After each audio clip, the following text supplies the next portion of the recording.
thing, and I think those states that don't will pay a heavy penalty. Bottom line here is, in the year 2015, we should look at a college degree the same way we looked at a high school degree 50 or 60 years ago. If you want to make it into the middle class, I'm not saying in all cases, we need plumbers and we need carpenters and electricians, that's for sure, and they should get help as well.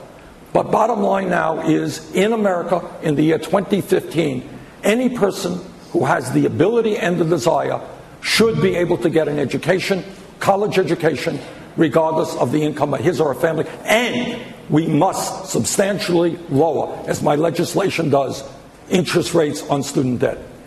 Governor O'Malley, jump in, yeah. Okay, thank you. I would agree with much of what Senator Sanders says, Kevin. I believe that actually affordable college, debt-free college, is the goal that we need to attain as a nation. And unlike my two distinguished colleagues on this stage, I actually made college more affordable and was the only state that went 4 years in a row without a penny's increase to college tuition. I respectfully disagree with Senator Sanders' approach. I believe that the goal should be debt-free college. I believe that our federal government needs to do more on Pell Grants. States need to stop cutting higher education, and we should create a new block grant program that keeps the state's skin in the game, and we should lower these outrageous interest rates that parents and kids are being charged by their own government, 7 and 8%. To go to college? I mean, my dad went to college on a GI Bill after coming home from Japan, flying 33 missions. My daughters went to college on a mountain of bills.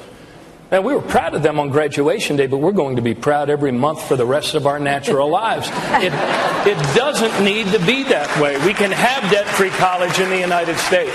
Kevin, if I could just jump in. I believe that we should make community college free. We should have debt-free college. If you go to a public college or university, you should not have to borrow a dime to pay tuition. I want to use Pell Grants to help defray the living expenses that often make a difference whether a young person can stay in school or not. I disagree with free college for everybody. I don't think taxpayers should be paying to send Donald Trump's kids to college. I think it ought to be a compact. Families contribute, kids contribute, and together we make it possible for a new generation of young people to refinance their debt and not come out with debt in the future. All right, Nancy Cordes has a question.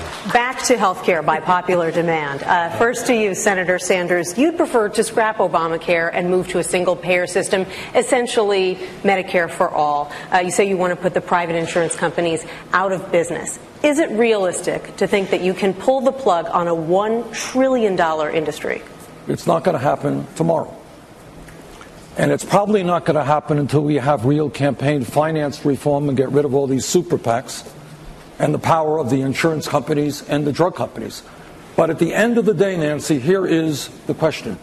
In this great country of ours, with so much intelligence and so much capability, why do we remain the only major country on earth that does not guarantee health care to all people as a right? Why do we continue to get ripped off by the drug companies who can charge us any prices they want? Why is it that we are spending per capita far, far more than Canada, which is 100 miles away from my door, that guarantees health care to all people? It will not happen tomorrow. But when millions of people stand up and are prepared to take on the insurance companies and the drug companies, it will happen, and I will lead that effort. Medicare for all, single-payer system is the way we should go. Secretary Clinton, back in 1994, you said that momentum for a single-payer system would sweep the country. That sounds Sanders-esque, but you don't feel that way anymore. Why not? Well, the revolution never came. I waited, and I got the scars to show for it. We now have this great accomplishment known as the Affordable Care Act, and I don't think we should have to be defending it among Democrats. We ought to be working to improve it and prevent Republicans from both undermining it and even repealing it. I've looked at the legislation that Senator Sanders has proposed, and basically he does eliminate the Affordable Care Act, eliminates private insurance, eliminates Medicare, eliminates Medicaid, TRICARE, Children's Health Insurance Program, puts it all together in a big program which he then hands over to the states to administer. And I have to tell you, I would not want, if I lived in Iowa, Terry Branstad administering my health care.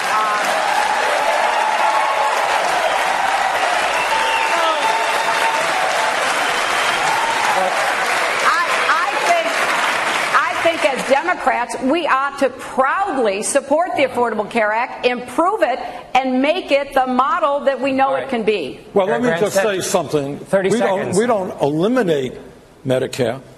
We expand Medicare to all people. And we will not, under this proposal, have a situation that we have right now with the Affordable Care Act. We have states like South Carolina and many other Republican states that, because of their right-wing political ideology, are denying millions of people the expansion of Medicaid that we passed in the Affordable Care Act.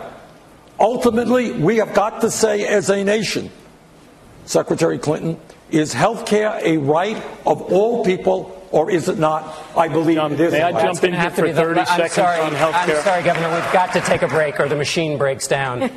You're watching the Democratic debate here on CBS.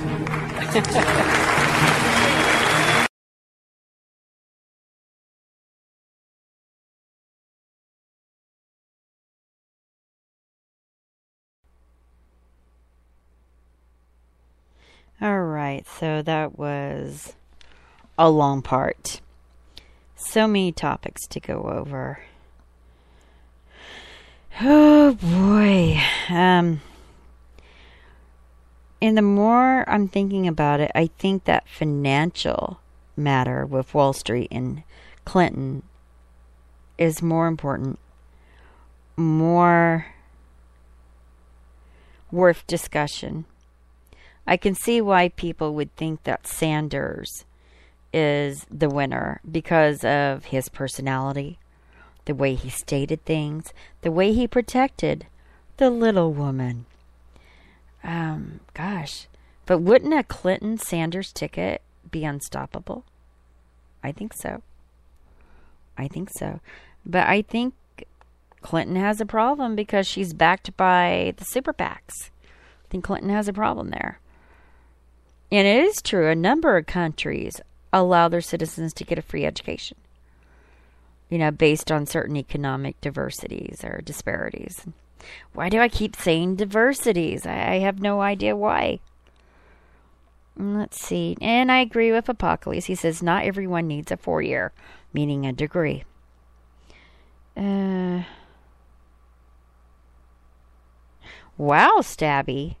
I have to say this out loud. I can't believe you would write such a statement. Though in my opinion, quote, he says, though in my opinion, if I thought the Lord of the universe wrote a book and my everlasting eternity hung on it, I would believe in it at all.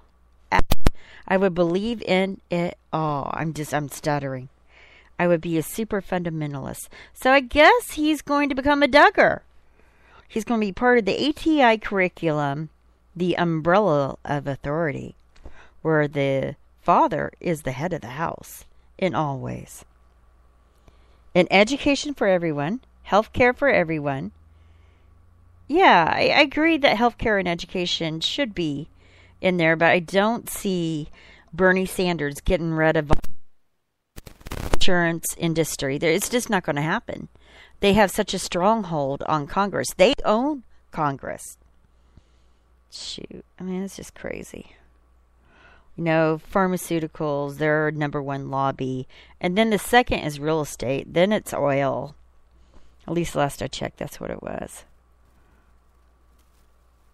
That's true. We got the Kaiser family, the people who started the Tea Party. I don't understand why. I don't get it. Maybe they just think it's funny. Or they could split people up and control the government a lot better with a third party, which is my bet on it. Okay, the last part is a much shorter length. It's only 7 minutes. And then you can tell me who you thought won the debate. O'Malley doesn't count because he's only like 5%. It's between Clinton or Sanders. Which one do you think won? The debate. Soon after your inauguration, you will face a crisis. All presidents do. What crisis have you experienced in your life that suggests you've been tested and can face that inevitable challenge? Secretary Clinton, you first. Well, there are so many, I don't know where to start. I guess the one I would pick is the fact that I was part of a very small group that had to advise the president about whether or not to go after bin Laden. I spent a lot of time in the Situation Room as Secretary of State, and there were many very difficult choices presented to us, but probably that was the most challenging because there was no certainty attached to it.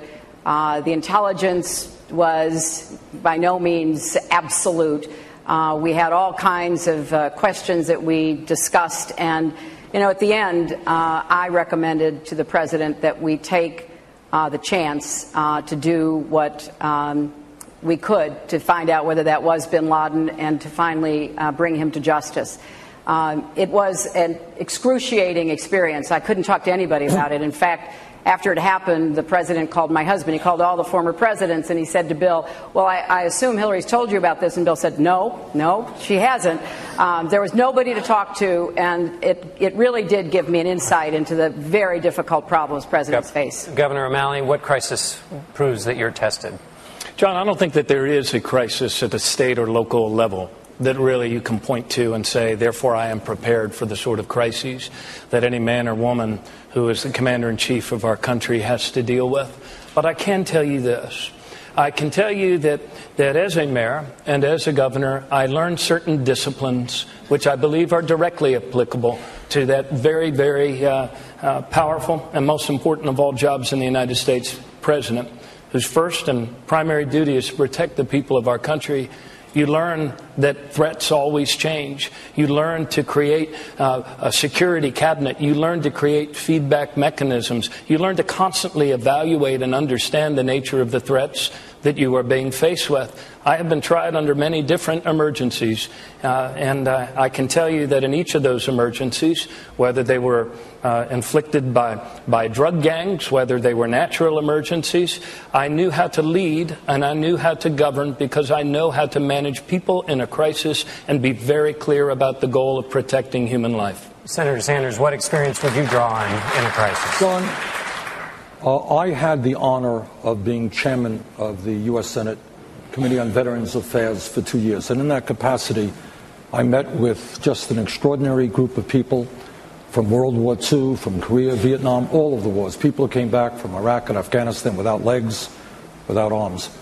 And I was determined to do everything that I could to make VA healthcare the best in the world, to expand benefits to the men and women who put their lives on the line to defend me. And we brought together legislation supported by the American Legion, the VFW, the DAV, Vietnam Vets, all of the veterans organization, which was comprehensive, clearly the best piece of veterans legislation brought forth in decades. I could only get 2 Republican votes on that. We ended up with 56 votes. We needed 60. So what I had to do then is go back and start working on a bill that wasn't the bill that I wanted. Sit down with people like John McCain. Sit down with people like Jeff Miller, the Republican chairman of the House, and work on a bill. It wasn't the bill that I wanted, but yet it turned out to be one of the most significant pieces of veterans legislation passed in recent history. So the crisis was, I lost what I wanted, but I had to stand up and come back and get the best that we could. All right, Senator Sanders, we've ended the evening on crisis, which underscores or reminds us again of what happened last night. Now let's move to closing statements. Governor O'Malley. John, thank you. And to all of the people of Iowa for the role that you perform in this presidential selection process.